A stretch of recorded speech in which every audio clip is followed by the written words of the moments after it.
Welcome to our YouTube channel, Lyricist Actor Ramkumar.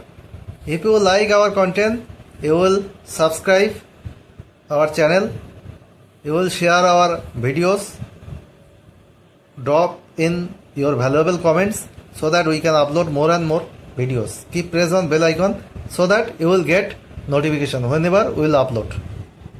Anyways, come to our actuals.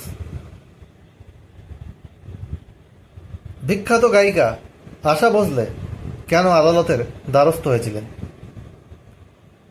যদিও পাশে Bombay high court রয়েছে, সুরক্ষিত এখন আশা ভোসলে। একাধিক অভিনেতা গায়কের পর বোম্বে হাইকোর্টের সমর্থন পেলেন কিন্তু বর্ষিয়ান গায়িকাও, সেই গায়িকা আশা ভোসলে, যার জেরে আরও সুরক্ষিত তিনি। তার কণ্ঠস্বর সুরক্ষিত নয়। 91 বছরের আশা ভোসলের এমনটাই ফিলিংস। সৌজন্যে কৃত্রিম বুদ্ধিমত্তা বা এআই প্রযুক্তি একজনের গান আর একজনের গলায় বসিয়ে নকল করা হচ্ছে, তার জন্য অনেকে শিল্পী হয়ে যাচ্ছে। যাই হোক, যার জেরে তার কণ্ঠস্বর চুরি হয়ে যাচ্ছিল যখন তখন, বাধ্য হয়ে অন্যান্য একাধিক তারকার মতো বোম্বে হাইকোর্টের দ্বারস্থ হয়েছেন কিন্তু এই বর্ষিয়ান গায়িকা।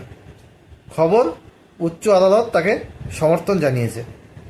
সাময়িক স্বস্তিতে রয়েছেন এই আশা ভোসলে। 2011 এক রেকর্ড অনুযায়ী সব থেকে বেশি, 11 এক রিপোর্ট অনুযায়ী সব থেকে বেশি গানের রেকর্ড কিন্তু এই আশা ভোসলে। তিনি লতা মঙ্গেশকরের থেকেও বেশি গান রেকর্ড করেছেন। 8টি কিন্তু ফিল্মফেয়ার অ্যাওয়ার্ডও রয়েছে তার, 7টি ফিল্মফেয়ার অ্যাওয়ার্ড রয়েছে best playback singer, female singer হিসাবে।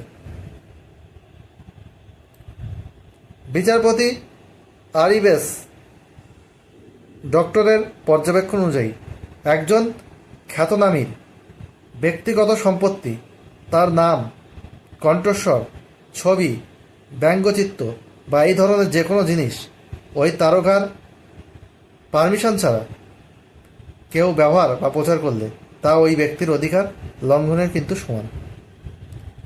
তাই আদালতের নির্দেশ, খ্যাতনামীদের অনুমতি ছাড়া তাদের ব্যক্তিগত সম্পত্তি কিন্তু ব্যবহার করা যাবে না।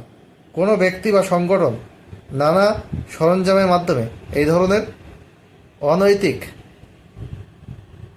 কাজকর্মে কিন্তু যুক্ত হলে তাদের শাস্তি দেওয়া হবে।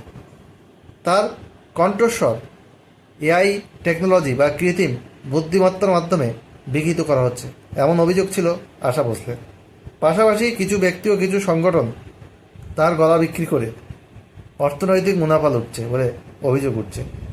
তাই একটা সময় বাধ্য হয়ে বাকি অভিনেতা ও গায়িকার মতো তিনিও এই 91 বছর বয়সে উচ্চ আদালতের দ্বারস্থ হয়েছিলেন। যাই হোক, এখন তিনি কিছুটা স্বস্তিতে আছেন যেহেতু বোম্বে হাইকোর্ট তার পাশে আছেন। আজকে আমরা আলোচনা শেষ করছি। যদি ভালো লাগে অবশ্যই চ্যানেলটি সাবস্ক্রাইব করে রাখবেন। এই ধরনের নতুন নতুন আলোচনা আরও আপনাদের সামনে তুলে ধরব, অনেক কিছু জানতে পারবেন। এই চ্যানেলটা অল ইন ওয়ান বলতে পারেন, এখানে বিভিন্ন ধরনের জিনিসপত্র কিন্তু থাকে। Anyways, I am ending here for today only.